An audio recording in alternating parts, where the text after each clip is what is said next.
योजना में कोई दिक्कत आती है और हम शिकायत करते हैं, तो पर्दे के पीछे असल में होता क्या है? आज हम खाद्य तथा रसद विभाग की एक असली जांच रिपोर्ट के जरिए इसी पूरी प्रक्रिया को समझने वाले हैं। ये एक ऐसा सवाल है जो कभी ना कभी हम सबके सामने आ सकता है। तो चलिए एक ऐसे ही मामले की तह तक चलते हैं जहां एक नागरिक ने पूरी व्यवस्था पर ही सवाल खड़ा कर दिया। तो हमारी कहानी की शुरुआत होती है एक सरकारी दस्तावेज से। ये खाद्य और रसद विभाग की एक इन्वेस्टिगेशन रिपोर्ट है जो एक नागरिक और राशन सिस्टम के बीच हुए एक टकराव की पूरी तस्वीर हमारे सामने रखती है। शिकायत का पूरा मामला बस इसी एक लाइन में है। सीधी सी बात है, किसी को लगता है कि उन्हें उनका हक का राशन नहीं मिल रहा, मतलब कम मिल रहा है। यहीं से सब शुरू हुआ। तो इस कहानी में दो मुख्य लोग हैं। एक तरफ हैं शिकायत करने वाले डॉक्टर आदिल हुसैन और दूसरी तरफ हैं राशन की दुकान के विक्रेता जिन पर आरोप लगा है। अच्छा, तो शिकायत दर्ज हो चुकी है। अब देखते हैं कि डिपार्टमेंट ने इस मामले की जांच कैसे शुरू की और सच का पता लगाने के लिए क्या-क्या कदम उठाए गए। तो पूरा झगड़ा इन दो नंबरों का है। शिकायतकर्ता का कहना था कि उनके परिवार को 10 यूनिट का राशन मिलना चाहिए, लेकिन उन्हें दिया जा रहा था सिर्फ 6 यूनिट का, मतलब सीधे सीधे 4 यूनिट कम। अब किसी भी परिवार के लिए ये काफी बड़ी कटौती है। लेकिन मजे की बात यह है कि इस पूरे मामले की जड़ जो है ना, वो एक बहुत ही छोटी सी टेक्निकल डिटेल में छिपी हुई थी। एक ऐसी चीज जिसने पूरा खेल ही बदल दिया। और वो टेक्निकल चीज है ई-केवाईसी। अब ये ई-केवाईसी है क्या? ये आप समझ लीजिए एक तरह का डिजिटल वेरिफिकेशन है। सरकार बायोमेट्रिक डेटा जैसे उंगलियों के निशान से ये पक्का करती है कि जो सब्सिडी वाला राशन है वो सही इंसान तक ही पहुंचे, कोई और उसका फायदा ना उठा ले।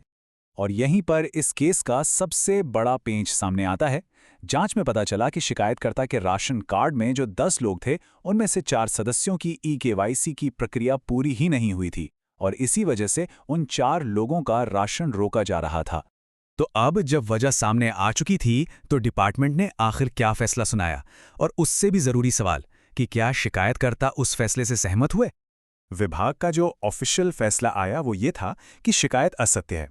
उनका तर्क ये था कि भाई जब 4 यूनिट का ई-केवाईसी ही पूरा नहीं है, तो फिर पूरे 10 यूनिट के राशन की मांग करना ही गलत है।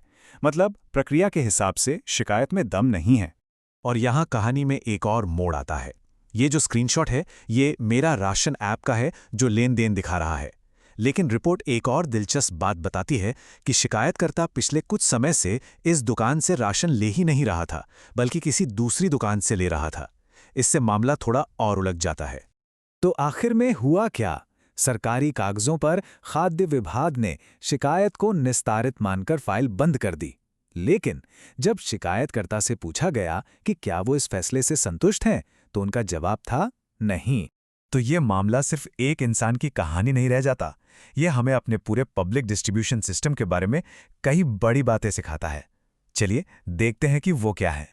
इस पूरी कहानी से 4 बातें बिल्कुल साफ हो जाती हैं। पहली, आज के डिजिटल युग में ई-केवाईसी जैसी प्रक्रियाएं सिर्फ एक फॉर्मेलिटी नहीं है, ये अपना हक पाने के लिए बहुत जरूरी हैं। दूसरी, हमें यह भी पता चलता है कि सरकारी विभाग एक तय प्रक्रिया और नियमों के हिसाब से ही काम करते हैं।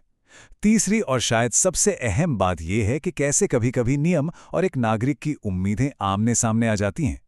और आखिर में ये केस दिखाता है कि खाद्य तथा रसद विभाग कैसे एक रेफरी की तरह काम करता है, जो सबूतों और नियमों के आधार पर फैसला सुनाता है। और हम आपको इसी सवाल के साथ छोड़े जाते हैं कि जब कोई प्रक्रिया कागज पर तो पूरी हो जाती है, केस बंद हो जाता है, लेकिन जो नागरिक है वो असंतुष्ट रह जाता है, तब उस प्रक्रिया का अगला कदम क्या होना चाहिए? सोचने वाली बात है।